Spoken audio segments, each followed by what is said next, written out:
Assalamualaikum warahmatullahi wabarakatuh. Apa kabar anak-anak?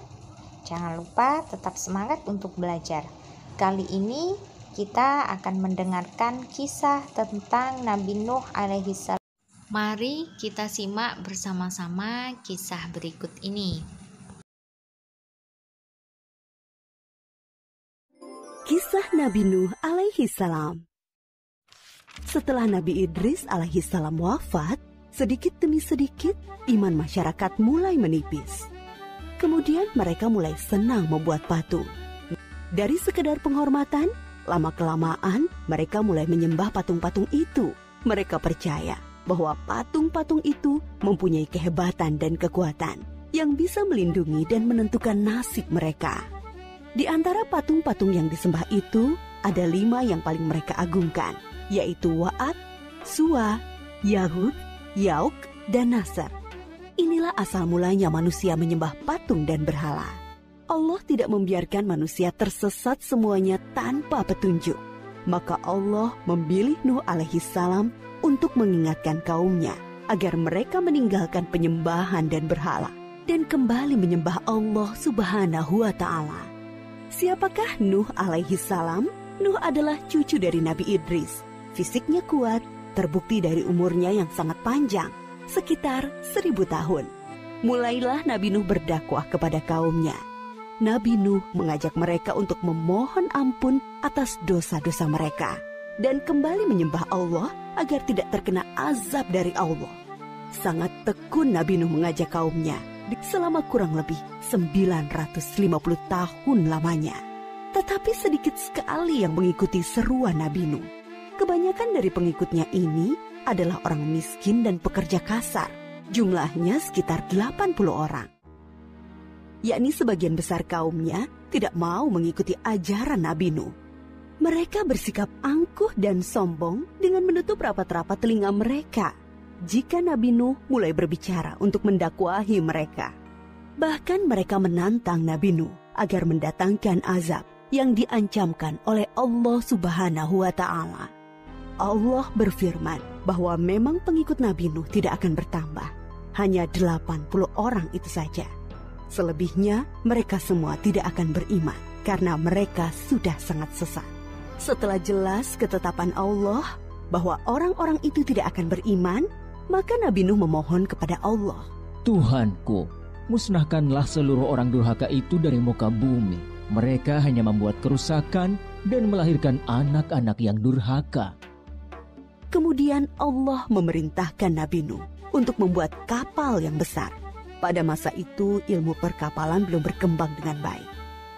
Allah mengajarkan ilmu itu kepada Nabi Nuh. Maka Nabi Nuh bersama pengikutnya membuat kapal besar terbuat dari kayu. Kayu itu didapati dari pohon-pohon di hutan di sekitar mereka. Ejekan kaum Nabi Nuh semakin menjadi-jadi. Melihat pembuatan kapal itu terasa aneh bagi mereka. Apalagi mereka tinggal jauh dari laut. Akhirnya kapal besar itu selesai. Inilah kapal besar pertama yang dibuat oleh manusia. Kemudian Allah memerintahkan untuk mengumpulkan binatang-binatang sepasang-sepasang, jantan dan betina. Semua diangkut ke dalam kapal bersama orang-orang beriman. Semua keluarga Nabi Nuh, termasuk yang diangkut ke dalam kapal, kecuali istri dan salah satu anaknya, Kan'an. Mereka tidak mau masuk ke dalam kapal. Mereka tidak beriman dan termasuk orang durhaka. Sementara itu, langit menjadi gelap. Angin bertiup kencang, petir menggelegar. Hujan turun sangat lebat. Dari dalam tanah memancar air yang semakin deras. Juga dari dalam rumah-rumah penduduk, dari dapur-dapur mereka.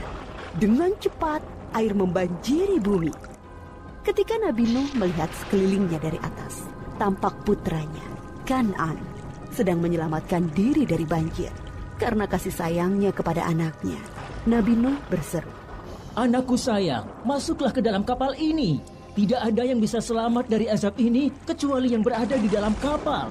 Tidak ayah, aku akan memanjat bukit yang tinggi. Pasti aku akan selamat. Tiba-tiba datang gelombang besar dan Kan'an tidak terlihat lagi. Dia termasuk yang dibinasakan. Setelah beberapa hari, Allah memerintahkan bumi untuk menelan banjir itu. Hujan berhenti, air pun surut masuk ke dalam tanah. Kapal pun berlabuh di daratan lagi. Orang-orang beriman keluar dari kapal dengan tetap bertasbih. Syukur yang tiada terkira.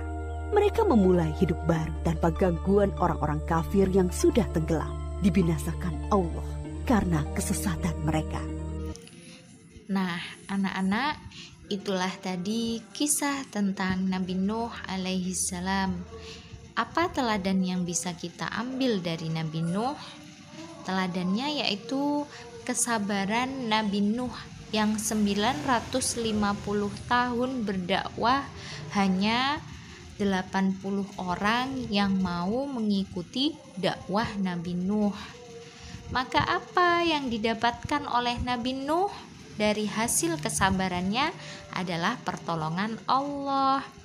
Makanya kita harus tetap bersabar dan bersungguh-sungguh jika ingin mendapatkan sesuatu. Itulah pelajaran kita hari ini. Semoga bermanfaat. Wassalamualaikum warahmatullahi wabarakatuh.